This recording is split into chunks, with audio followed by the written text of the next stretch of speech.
Fuck Yuffie. Well, Yuffie's from Final Fantasy VIII, but I get what you mean. Proves my point even more so, I think. Hello and welcome. My name is Alexander Gonzalez. With me today is my good old friend, J.E. Hey, that's me. And please remember that we are not game devs. How are you today, Jay? I'm doing good, Alex. I'm hungry. We had a water shut off in my building all day today, so I hadn't been able to cook. So I'm excited to cook later because I am hungry.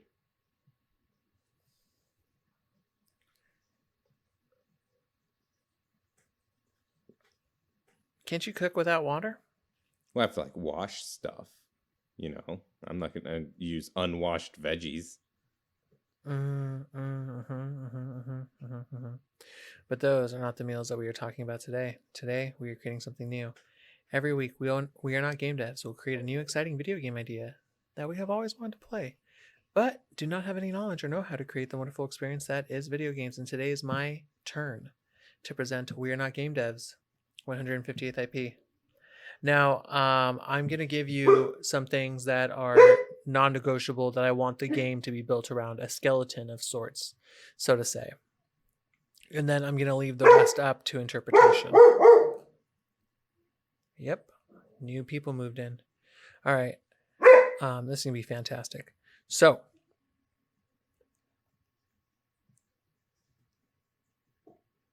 what I want the game to be based around is I want this game to be open world, set up in 4 different acts. Through these acts, there's going to be story missions, but it's going to be left up to you where you're going to have to complete objectives to get to a trigger. These objectives are going to have hard objectives where you have to complete a certain thing, and then other ones where you have to eliminate different people. Now, what I want is I want the setting to be a college campus, a nice big college campus. And I want it to be a place where you go as a student, and there you get invited and a virus unleashes. And the way it works is this virus mutates everybody, and it makes it so that there's someone who announces that there's only so many cures. And unless the population gets down to that amount, the cures are not going to come out, and only the strong will survive. Now, I want this virus to have certain mutations that occur to the people. That's what's left up to interpretation. I want it to be fun powers, but I can't quite get to what the powers are. However, what I do want is I want the powers to be somewhat random. So I want it to be that you might get different powers. Well, you will get different powers every time you play, like a roguelite, but so will the enemies. Now, the act structure I want to bring up is I want it to be an act where at first, Act 1 is discovery, information, and chaos. There are so many people on the college campus that they're all going to be reacting horribly, and it's going to be one of those scenes where you're going to be hiding, you're going to be wandering around, gathering supplies, but also it's going to be a frenzy. The second act, I want to settle down into where there's different parts of the campus where different factions arise. And then I want the third act to be where maybe you choose a faction or you take down the other factions. Whatever happens there, that'll be left up to interpretation. And eventually it's going to be the top couple people. I had an idea in my head. One idea was that this mutation made it so that people would be able to grow different amendments to their bodies. So what I was thinking was imagine a suit transformation, but it would highlight different aspects of your form. So some people would get a suit transformation where they're nearly invulnerable. Another person would get one that makes them fast. Another person would get one where they can shoot their fists at people. So what do you think? And then the final act would be duking it out for the serum. Okay. I know you said you don't want me to change some of the stuff that you just laid down, but what I'm talking about is the powers can be changed. I don't want the setting to be changed. I'd like a college campus. No, I like that idea. Yeah. And then the only other thing would be the nature of the 4 acts, where it slowly goes from chaos, where it seems like you're so attached to the regular world that in the 4th act, it's almost like the regular world never even existed. That by Yeah. the time you're in the 4th act, it's like, what? How did the game even start? I've been in this part of the world so long. This is what I'm used to. See, I like the idea of the acts and everything, but the problem I see with that is,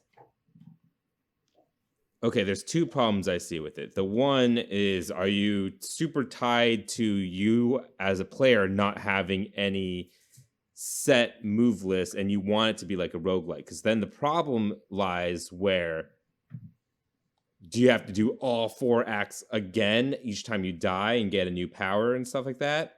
Or do you like start in the middle of an act, but then how do you explain that story-wise? Are you just a completely new person that you play randomly and they have a whole new So set of powers? Or that's what I wanted to work on. What I thought would be cool is, what if we gave the player the option where you're a student that starts off on a similar path, but maybe you diverged, or you have and it doesn't, and you'll have a different power, of course, or you'll have a different power in general.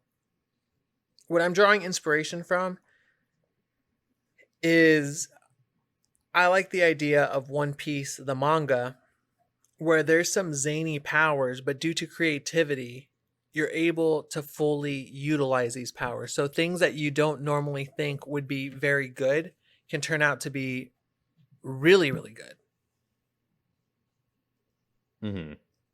yeah. So I Maybe it think doesn't. go ahead. Yeah, because like at the same time, I wouldn't even mind it if at the end of every act we give the player the choice whether they want to continue as that character or leave that character. But as they go into the 2nd act, they'll be able to play as a different character somewhere else. Or And just then kill yourself. It's not like you have to make that decision. You just have to die, right? well, what if you don't even have to? What if you get the choice of, you either get to kill yourself or you leave the character alone, and then that character is somewhere on the map, still doing its thing?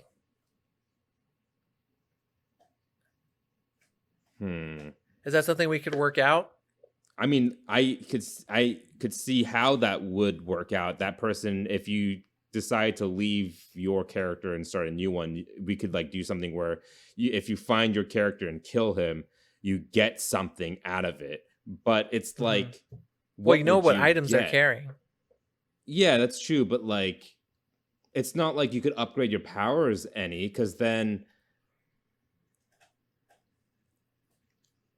the problem with, what if this then? What if you can upgrade your powers? This is what I wanted to work on, was the main gameplay. What if you're collecting student badges, and these badges have their unique IDs? If you collect 5 badges in the 1st act, you can turn them in for gear or a new power. And then the 2nd act, maybe it's something like you need 10 badges in the 1st act. In the 2nd act, you need 5 badges. In the 3rd act, you need 3.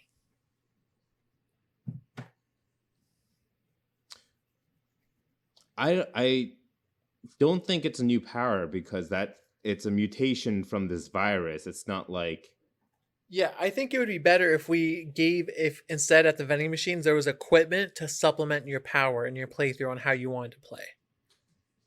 so all of this I'm cool with. The problem I have with it is, if each time you get a random new power, and like you said, you want some of them to be like super cool and some of them to kind of be a little bit more bogus, we can't have gear that helps powers, because then I don't want any of them to be bogus. I just want them to all be different. sure. So they're Even so like still, they're how many powers are we talking about? How many powers would we have to make, like a combat system to make them look different and feel different? There has to be a limit. The problem with that is, I'd say probably like 100 different powers. so then how we're gonna make just 100 different skill trees and 100 different? There's no skill tree. So what you would do is, the way it is, there's a main power, and that power has 2 two abilities, right? We have a charge ability, we have a regular ability. This is combined with you being able to sprint, dodge, block, pick up items, use items. And on top of that, there's going to be equipment. This equipment's going to increase your attack speed. It's going to increase your defense. It'll increase your HP. It'll increase your attack, or it'll increase maybe a technical skill. And of those 100 powers, you could have something where there's a guy that can throw cards. He can rapid fire cards by pressing a button, or he can charge it and then he can throw 3 cards at once. And then he would have gear that he can upgrade where he can maybe upgrade speed and attack speed, so he's just throwing cards everywhere. Or maybe he upgrades defense and HP and he just charges his cards and throws just a couple. It all depends. I mean, I see, like, if we just had, I think my biggest problem lies is having, like, we would need at least 100, if not more, different, unique feeling powers. The problem with that is that's just a lot of work, man. Like, yeah, I don't feel like that's something that is just feasible. I think like, it is, as long as we, like, we're not gonna be tied down to powers where it's, you know, there's going to be drawbacks and stuff to different powers, and depending on what you want, there's going to be powers that are more practical than others, right? So for instance, like, there's going to be a power where you're able to hack machines, you're able to talk to machines, you're able to gain more items, easy. Then there's another power where maybe you're able to summon lightning, but first you have to summon a cloud, where you have a cloud come in and then you are able to summon lightning from that cloud. There's setup, but it's powerful. And then you have another power where, for instance, you're able to shoot spikes, that when you punch or something, that there's spikes that you have, and that creates a defensive power and then a regular one. There's all kinds of different ways we can go with it. Yeah. Okay. I think maybe what's tripping me up the most about this is the most recent roguelike that I played was Returnal. And Returnal was just freaking gorgeous. But if we take this back a couple of steps from Returnal and make it more of like an upgrade from like Binding of Isaac, I guess I could see it a little bit more manageable from there. So what I'm thinking, this is how we'll do it, where you have this, it's not going to be like a procedurally generated area or anything. We're going to have this huge open map to you of this campus with outdoor sections where you're walking from building to building. You have indoor sections where you're like going like 5, 6, 7 different stories of just buildings in this campus, and all of it's explorable. Like, we'll make it like a fully explorable campus where it's like actual one-to-one of what a campus would actually be like. So you got like hundreds of rooms, at least, I don't know, 24 different buildings, and each of these places will all be, you could go to wherever you want, right? It's not like you're going to walk into the science building and on the 4th floor, this one room isn't able to go into, you know, like you're going to be able to go in. What you are doing is, you could at any time give up your player so you could switch it up, and then they'll have a special look to them where you could go hunt them down for a specific reason. I feel like it's going to have to be either currency to buy gear, like you're saying, but I think it'd be better if it's more like you get player badges. Yeah, something like that, like specific currency to spend. And I don't think it's going to be gear that you're switching out. I feel like it's just going to be, I don't know. I'm like trying to think because like gear, it There's a just gets different too way we can do with complicated. it. Yeah, because like Um, I don't think gear gets that complicated as long as we keep it around 4 central stats: speed, defense, attack, and then speed, defense, attack, and then one other stat, which we could say maybe special.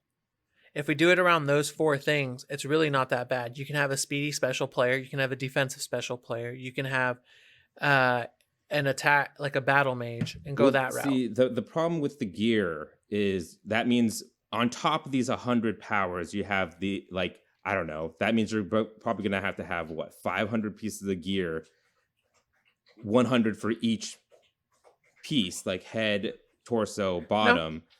not Um, really, because like different gear works for different classes, and it can all be. well, see, that's another problem. Okay, just to simplify it, I I feel think like what it I feel like is. you're like it's okay for some classes not to be balanced. It's okay for some No, it's not armor about people. balance. It's just about like the amount of things that we'd have to make. So I think in terms of player badges, maybe what it is the more stacks of player badges you have, it just ups your stats. So let's say you have 5, you get like a 0.5% boost to stats. And then when you get 10, you get like a 0.7. And then when you have like 25, you have like point or like 1.6 or something percent increase to your stats, right?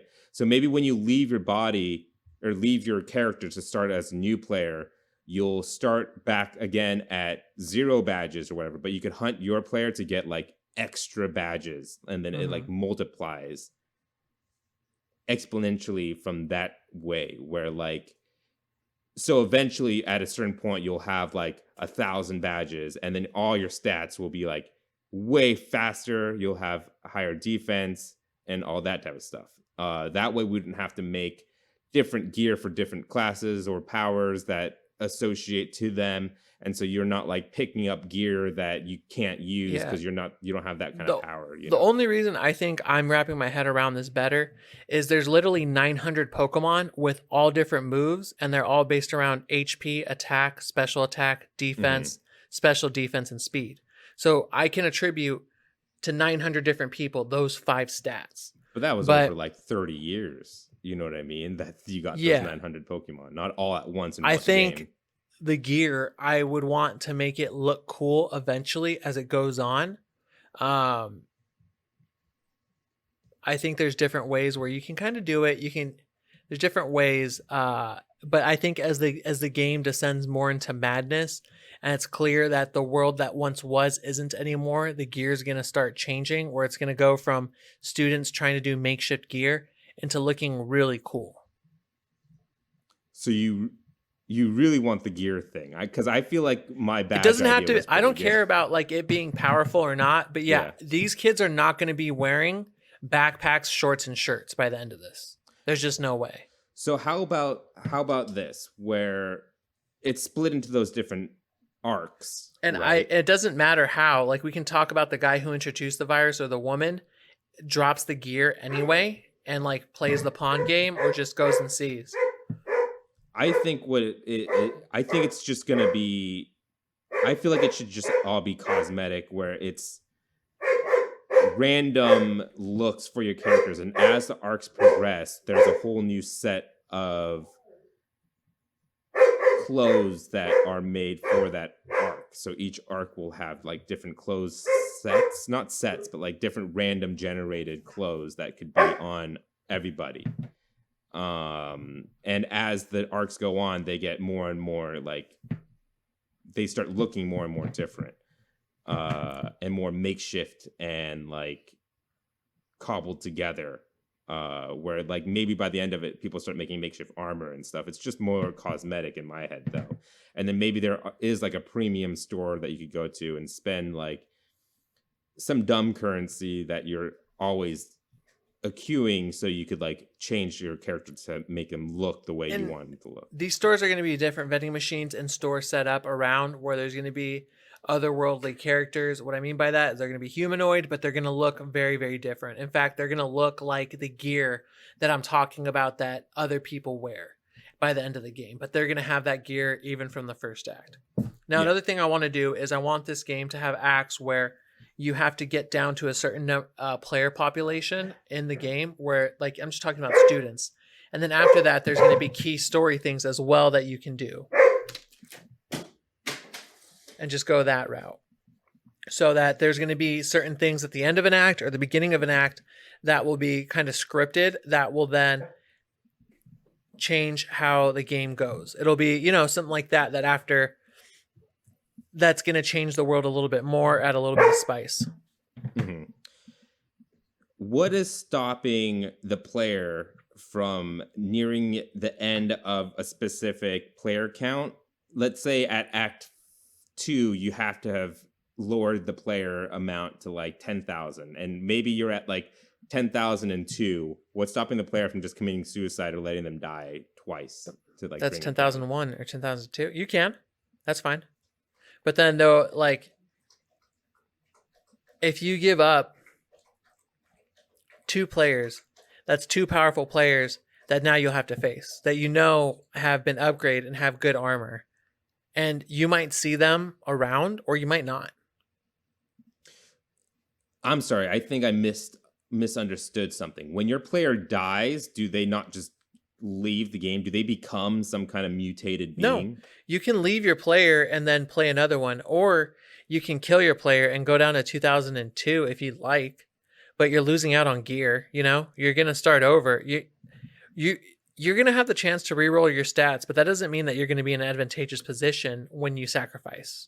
Right. But what I'm saying is, what's stopping someone from just letting all the characters die until there's only like one person left? Like they literally just killed everyone on the campus. If they want to do that 10,000 times, they can. But there's bosses and stuff that stop them. So like at the end of an act, when you get to 10,000, there's going to be some type of trigger event that either someone's searching for you, something's happening. There's a student who was a husbandry major who now has control of dogs, and now these dogs are looking for you on campus, and you've killed yourself 500 times, so your power sucks. Or different stuff like that, where there's another person who's a mechanical engineer and they're setting out drones. Stuff like that, where there's going to be unique challenges where if you want, you can cheese this game. I'm not trying to make a game that's uncheesable. If you want, you can do that, and if that's how you want to have fun, okay. Okay, so how about, I don't know if you're cool with the idea I propose, but if we make it so the badges are like, in Borderlands, they're the badass points, where they just give you upgrades to your stats the more badges you own.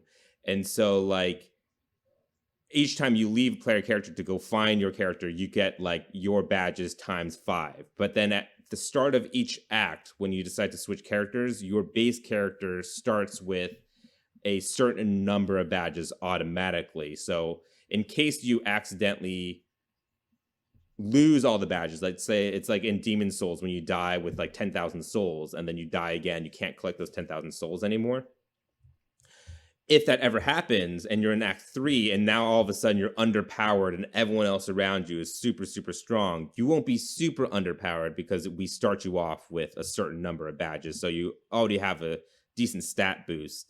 Yeah, there'll be a base level of badges, and then if you want to swap at the beginning of an act to another character, you can. But if you choose to suicide in the middle of an act, well, you're just getting a base level number of badges and that's it. Yeah, and then when you do switch over to a character, you'd have to switch characters a few times, so then you could get badges that when you kill that person, you'll get their badges at an exponential rate, so you get even more to get more powerful, and then you just keep going from there. Yeah, it's the same thing of like saying like, well, what if I sell an item over and over again and break the game's economy? It's like, I get, if you want, you can do that. It's not fun, but if it's fun to you, why not? Go for it. Yeah, so that way, if we take this badge increasing stats, and the more badges you have, the more stat increase you get. With the more badges you get, maybe it also makes your character's powers, obviously they're growing stronger because you're getting more badges, but we give you a visual cue. So at like 100 badges, we give the character like a visual upgrade to whatever their power is. At 250, they get another one. At 500, they get another one. At 1,000. And so that way, that gives them that look change that you kind of wanted, where throughout the game, you get more and more crazy looking in terms of mutations, because the more badges you have, the more intense your mutation becomes. You know what I mean? So for those 100 powers, we'll have like 10 ranks within each power to like give visual upgrades. Once you earn a certain amount of badges, that power will get a visual upgrade that you'll see, whether in the physical person or when you actually use the power itself. All right, great. Now, on top of that, I think that there's a bunch of cool powers that you can do, including controlling water, using roots of plants, talking about using wind to send razor winds at people, talking about controlling metal, talking about mind control. So then you can control somebody else for a little bit and then use their powers. The limits are endless. So what I want to go with now is the acts. First act is establishing the setting, figuring it out, seeing a bunch of people die all over the place. I want there to be a tutorial that's somewhat scripted, similar to where you're learning how to play the game, and during that you see lots of killing. You see a lot of shadows, you see a lot of people dying until you get out into the open world, and then you get into it. After that, there's a certain amount of people that die, and you have to kind of find and create kind of a home base. After that, on the second act, there will be factions arise. On the third act, there will be different places that other people have taken over as a base and have underlings. In the fourth act, it's going to be kind of like settling everything after you've kind of flushed out and killed most, but if not all, the powerful people. And depending on the order that you kill people, will be who's left over. Now, we're cool with all that, right? Yes, to an extent. It's creating a home base that I think I have the main issue with, because you're not the same character the whole time. So your home base would be changing each time. So I think maybe what Absolutely. it is we can change the home base every time. It doesn't like, well, it's I don't just a think place that you start. It's not going to be in a cutscene. Right. I feel like it's more that you belong to one of the four factions, and then the four factions, or whatever, however many factions there are, belong to a specific kind of power group, and they just band together because, I don't know, reasons. So like all the elemental type of people would band together and form their own, and then all the mechanical super people, powerful stuff, like whatever the groups are, and then we'll bunch them up into like groups, and they'll have their part of the campus. Like the mechanical people that control metal or hack things will all like group up in the science building, and then if you start there, that is your home base, and then that's where you go to like have, maybe each one has like a room where it's kind of like a safe room where you could just go in there and like take a breather or whatever. All right, that works for me. Now, and I think in the third act, I forget the order that you said, but do these groups form in the second act? And then I feel like in the third act, if that's the case, what would have to happen is third act is about these groups. The end of the third apart. act is just betrayal. Yeah, it's just like, something happening where they all go under within, and then you just, it's because there's not enough people to support them. Exactly. So then from there, it goes into the last couple people. Now, I think we got how this game's going to go, and it's going to be one final scene where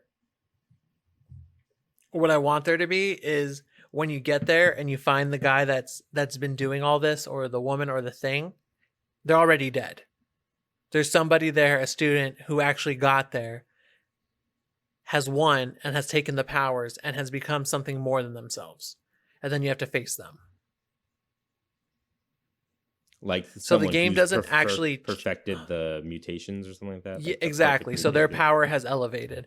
That way, it's not any different gameplay than what you're used to. I don't really like games where it's like, hey, here's a bunch of awesome powers.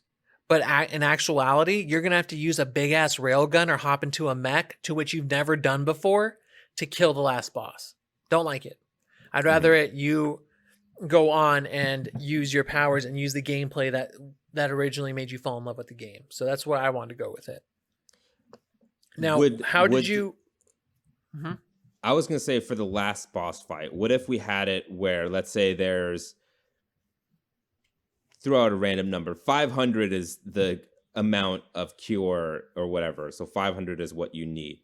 And so last boss fight, what if it's just, this crazy mutated thing, it becomes a monster and it has access to multiple different powers all at the one time.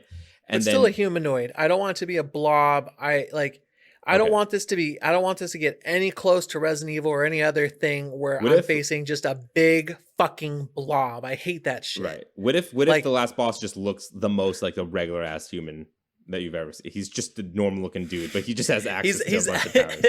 He's like, I see what you mean. Like, he's more elevated. For instance, he's like Frieza final form. You know what I mean? Yeah. Yeah. So it's more of a humanoid form. Now I picture this thing, whenever you say something like that, when there's an elevated human in popular media, it's always, they're really buff, they're cut without genitals, and they're naked. But they're really, really powerful. And just slim. But my idea is we take it where we do like a Kingdom Hearts 3 end sequence deal, where when your character eventually dies because this final boss is super hard, you just automatically transfer to another person on this battlefield fighting it all at once. And so it's like every time it kills you, you just move on to the next player. That's cool. You already know, you probably don't know some of the power sets that you're going to end up with, but some of them are going to feel familiar. So like when you die as this character and then you start as the water controller, wow, I haven't been the water controller since 50 students ago type of thing, but you know how to use the powers or whatever. And so you get to rotate, get a random roulette of the powers, and you just keep going at it until you beat the boss. And maybe we'll lower the number. And then the fail state is if you run out of all the students and aren't able to kill the final boss. So let's say there's 100 students. If you die 100 times to the final boss, that's going to take like an hour. Unless we make the final boss super OP and he's just mowing through dudes. Like a Musou, but you're on the other end. Yeah, you're on the other end. You see him wipe out like 25 students, along with it, and it lowers your number. I think it's going to be more like 475. Like 10 to 15. But he's going to be taking out, he's going to use area of effect attacks that will be taking out a lot of different people. Okay. So we got that down. What is this game looking like to you? What graphically are you seeing on the screen? We're not seeing this to be like a Last of Us or like a Returnal looking game. I'm seeing this more as like a double A. But with that being said, you can make the powers look really cool because there's not a lot going. As long as we make the screen where, for instance, why can't we do something like Diablo? I was thinking where it's top down. Like yeah. It's 3D, but the powers still look fantastic. The effects look great. So I'm thinking something like that. Yeah, like maybe or we could even take a more artistic drive with it, make it more like Hades or like cartoony like that. But I like the idea of this being a top down type of isometric game where you're exploring this whole campus. All right. How much are you willing to pay for a game like this? I mean, it feels like it has to be 60. There's just too many things happening where chock it's full of content. Yeah. Or I guess 70 now. All right, Jay. And also, this would be a game that next-gen consoles can handle great with a lot of things going on screen. Get your timer out. We're going to name this game. Go. College Dropout.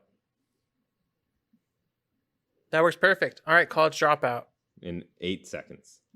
Because that's great. At the end of every act, we can be like, there could be an announcement. Boom, boom, boom.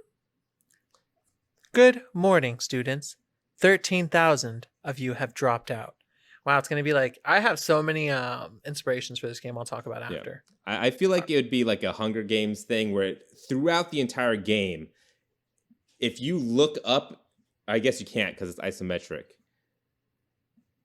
if you press, there's a button on What one if of the there's things on? where How it's about just on a literally bunch of screens? It just shows how many a students are left. yearbook, but the yearbook is ever evolving, showing more and more people who died.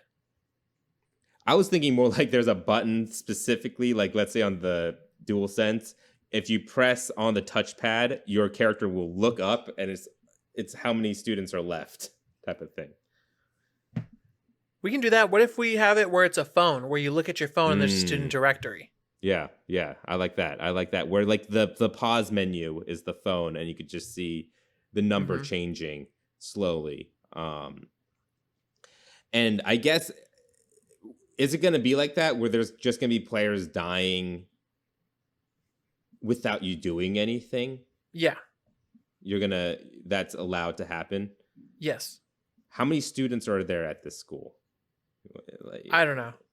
I what's a was gonna normal think. I amount? I thought so. A normal school, depending, our alma mater had around 15,000 to 20,000 people. I was Okay. thinking about putting 1,000 in the first act, dwindling it down to 500, then 250, and the final act having 100.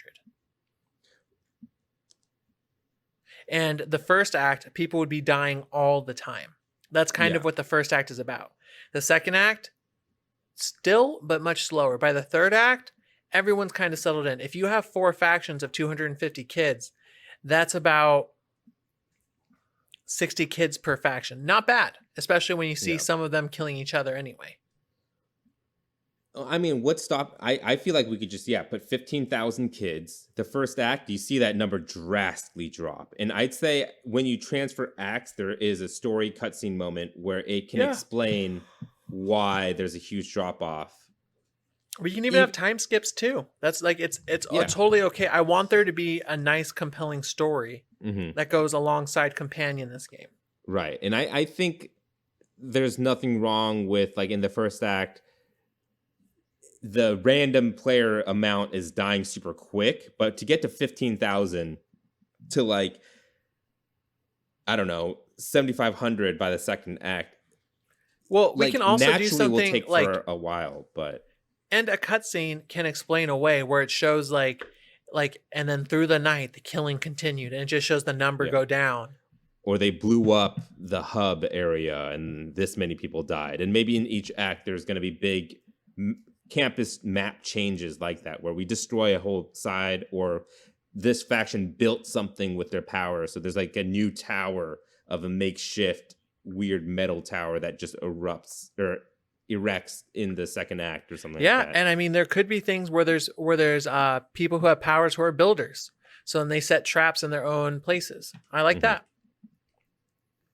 All right, I'm not going to give an overview of this game because we basically have. I think we have a game here. Would this be a game you'd want to play, and is it fun? Sure, I'll give it a shot. Like Returnal, I just have a hard time playing these roguelikes for a very long time, just because you're doing the same thing over and over again. It's a little different each time, but it has to be like really good, like Binding of Isaac, where it just is addictive every single time for me to like really get into it. But I'll probably give it a shot. Um, but I'm not. I don't know if it's something I would love unless the gameplay really gets to me. Gotcha. This would be a game I'd definitely play to beat the first time, and then I would mess around with different powers and try to go for an OP build. This is right up my alley. I like roguelites, so this is something that I'd definitely be into. Now that we've got the complete game, what studio would you assign to make this game best? I mean, I guess Spike Chunsoft. You're talking about influences. I Yeah, feel like Danganronpa. Danganronpa is an influence here. Yeah, yeah. And they could do something cool. It could even be in the Danganronpa universe. I know that would change a lot of it, but it would be cool if this was like a spin-off Muso style Danganronpa spin-off type of thing. You know what I mean?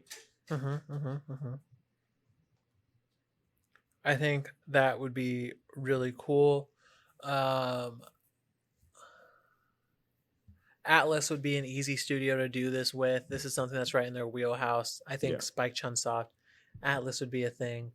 Blizzard. Um, Blizzard's easy. Yeah, that's another one where you could definitely do it. Valve, just straight up, just Valve.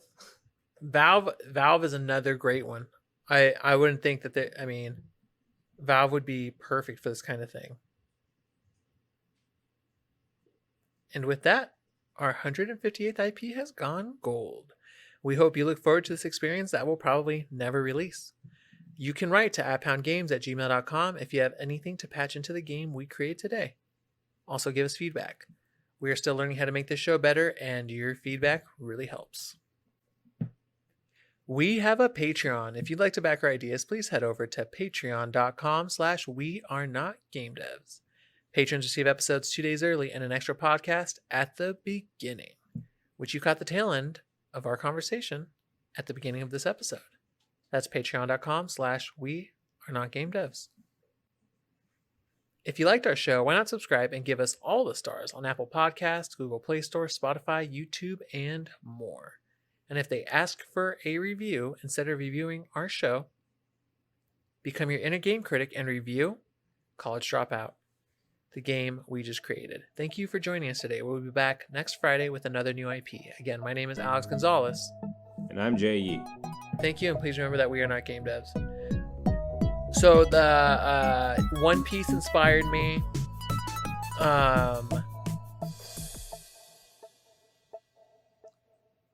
Monokuma, his whole villainy inspired me. Battle Royale, the movie, inspired me. And then having kind of a mutation go on, Biomutant inspired me. And then that One Tower anime. Those were all the things that I kind of combined into one. Yeah. Yeah. Real quick, because we didn't mention it during the show, music-wise, that's I the hear one. like guitar rock, just a long solo the entire time, just like it's one of those drums where it's like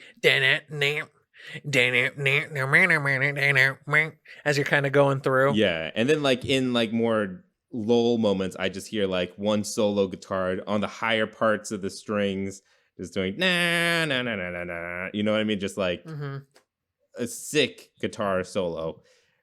Maybe it's like a 1 hour long guitar solo. That guitarist is gonna hate being in the studio, just recording one long ass solo. But I feel like it's just one long thing, and it's just like the background music that you just have on.